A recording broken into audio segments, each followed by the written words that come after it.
In celebration of hitting 2,000 subscribers to my YouTube channel, I decided to feature a very special and rare British-made transistor radio.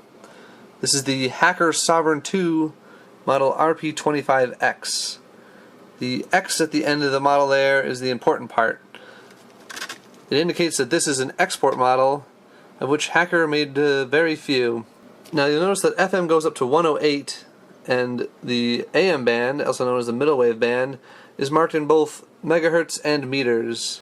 On the regular non-export version, it would just be marked in meters, and the FM band would only go up to 101. The set is not in perfect cosmetic condition, but it's in reasonably good condition. And to get to that point, I unfortunately had to buy and part out a regular model RP25. There's the faceplate of that. It's one of the only parts I have left, actually. The RP25 was in bad shape electrically.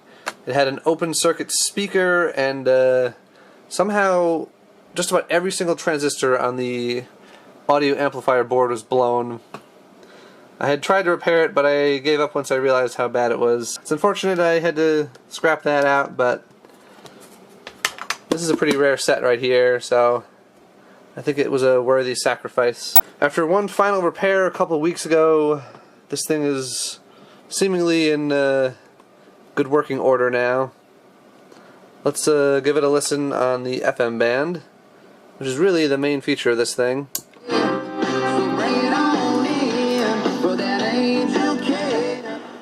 This one has a tiltable antenna.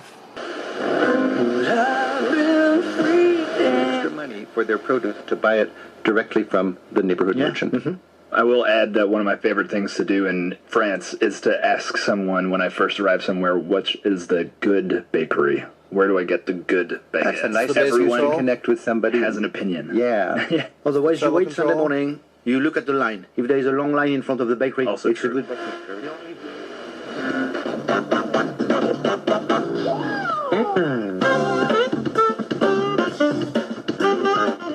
And yeah, so it's been remarkable. You can turn off interstation muting.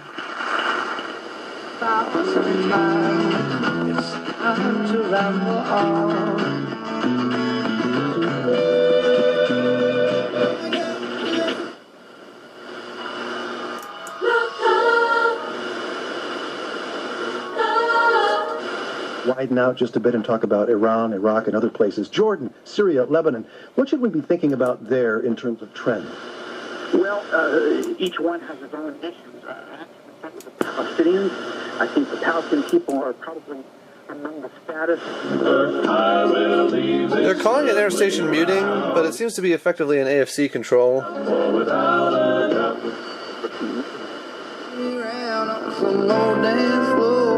30 minutes of non-stop country. We are 98.1, the Hawk John Pardee, and Head over Booth.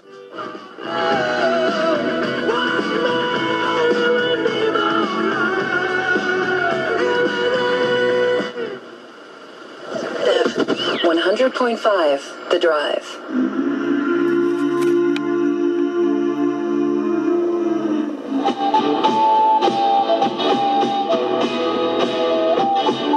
Are free with admission. Check it out. The Discovery Center.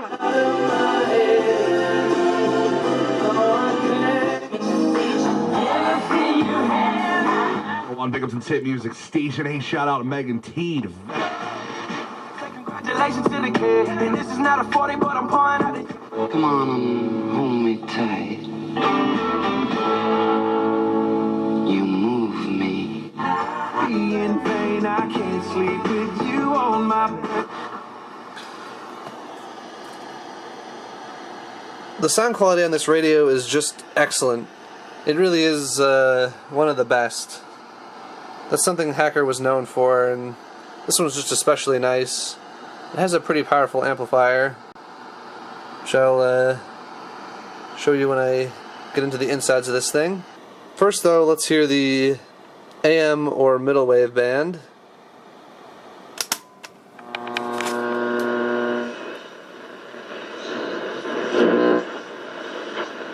They gotta be nervous. Rich. But how crazy is it that Orlando won that game? I mean, how much stock do you put in the fact that maybe Toronto wins the series? The sound quality is also quite good on AM.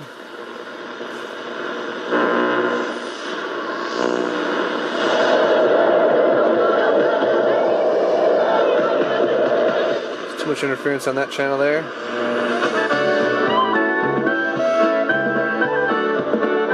A little bit of polka. I'm recording this video around noon, so there's just not going to be that many stations to pick up.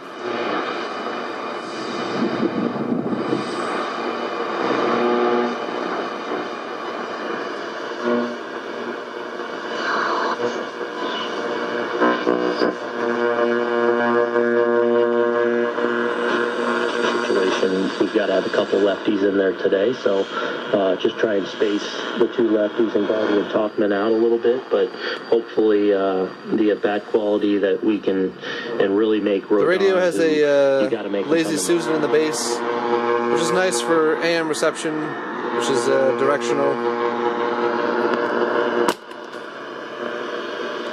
This radio receives the long wave band as well, but there's basically nothing to receive on that band in the US.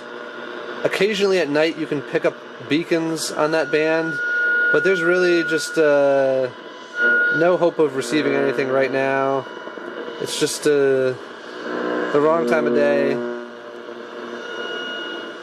to pick up those weak signals.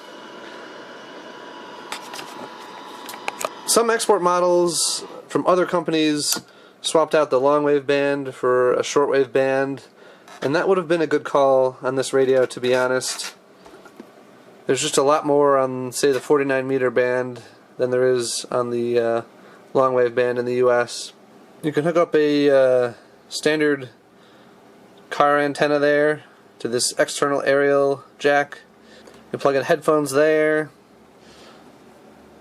You can hook up a phonograph there. It's an input. And here's an output to a tape recorder.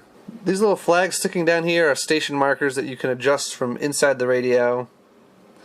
Not quite the same thing as presets, but I guess it's a little faster than remembering exactly where your favorite FM stations are. The case is made of vinyl. It's got kind of a pebbled texture. Unfortunately, whoever owned this one was a smoker, so we've got that kind of like tar kind of caked into the cracks there. That is a real pain in the butt to remove, even with rubbing alcohol. And actually, once you start cleaning this, it looks even worse because it makes that color more brown than black, so it doesn't blend in anymore. So unless you really want to go whole hog on cleaning that off, which again is very difficult, I recommend just more or less leaving it alone. Alright, so here you can see the inside of the radio. I guess the first thing that probably stands out is the absolutely massive speaker there. On the other set that had a bad speaker, I just had no real suitable replacement for it. The amplifier is on a separate board. It's down here. The one final problem that I had to fix with this one was an intermittently shorting driver transistor here. It had a cool blue heatsink on it because they used the non-heat sinked version of the AC128. That's an AC128K that has its own heatsink. I guess that heatsink's a little bit smaller, but I measured the temperature with my infrared thermometer and my finger, and it wasn't getting hot, so I'm not really worried about it. This is a completely transformerless design where the transistors are kind of directly connected to each other or connected through a capacitor. It seemed like that other one had maybe some kind of cascade failure or something like that, where like one transistor shorted out and it just killed the other ones. These kind of amplifiers can sound quite good, but they seem to be less reliable. At least that's my opinion on it. I could be wrong. It takes two of the PP9 batteries. These ones came with the radio. They're alkaline ones, so they're quite heavy. These batteries are equivalent to the Eveready Model 226, which you can find a little bit more easily in the US. As you can see, the batteries are wired in series, not parallel, like they are on some American radios that took the same batteries. So it runs off of 18 volts. I can't think of any American transistor radios that ran off such a high voltage, but it's not uncommon for British radios, it seems. Now this board here contains the FM-IF amplifier. There's an adjustment there for the interstation muting sensitivity. I may need to tweak that again. I'll have to play around with that off camera. There's the AM tuner module there, AM and long wave. And this is the FM tuner module. Now I did save the FM tuner module off of the other RP25. And here that is. It's a VHF tuner type T304. Now you'll notice this is much more nicely constructed than what is in this radio here. This one just has a plastic sheet over it. It doesn't have this nice metal can.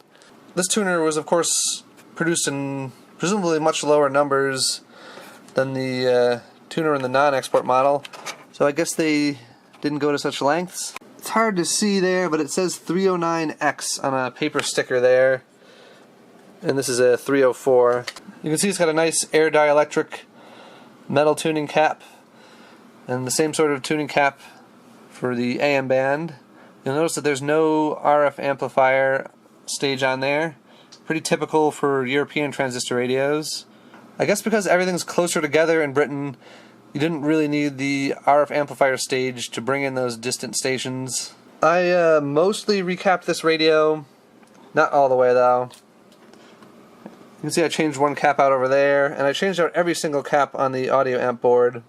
Here's the station presets. To move them around, you just loosen the screw and then you can slide them and just tighten it back up, and they stay in place. The AM and long wave antenna there is quite substantial. You can see it's pretty much an even 10 inches long. It's quite a bit more generous than you'd find in most radios. And the FM antenna is substantial as well. These posts here just hold the batteries in place. And these metal tabs here are also part of the battery hold down. Well, that's about all there is to show on this fine British-made radio. Thanks for watching, and thanks for subscribing.